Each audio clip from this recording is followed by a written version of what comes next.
మనం ప్రజెంట్ ఇప్పుడు మణికర్ణిక ఘాట్లో ఉన్నాము.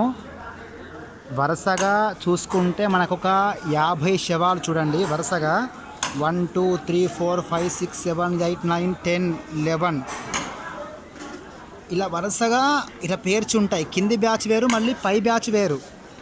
ఇగో మళ్ళీ రెడీగా ఉన్నాయి అక్కడ. ఇగో ఇవి 2 శవాలు, అక్కడ నీళ్ళల్లో ఒక శవం, ఒక మళ్ళీ అక్కడ కాస్ట మీద పడుకోబెట్టి ఒక శవం. అంటే స్పేర్లో రెడీగా అవుతూనే ఉంటాయి.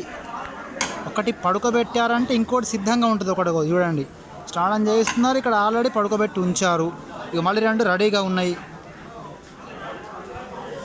ఇలా వస్తూనే ఉంటాయి శవాలు ఎప్పుడు కూడా. ఇక్కడ చనిపోతే ఏంటంటే పరమశివుడు రామతారక మంత్రాన్ని చెవులో చెప్తాడు. చనిపోయినటువంటి యొక్క అతని చెవులో రామతారక మంత్రాన్ని శివుడు చెప్తాడు అని ఇక్కడ స్థల పురాణం. అందుకొరకే ఇక్కడ ఎక్కడెక్కడ నుంచో శవాలు తీసుకొస్తారు. ఒక ఈ రాష్ట్రం నుంచనే కాదు, కొంతమంది విదేశాల నుంచి కూడా శవాలను తీసుకొని వచ్చి ఇక్కడ కాలబెడతారు. ఇక్కడ స్థల చరిత్ర అంత గొప్పదన్నమాట. ఇదంతా కింది బ్యాచ్. మళ్ళీ పైన ఇవన్నీ కూడా మళ్ళీ ఇవన్నీ శవాలను కాలబెట్టేటియే.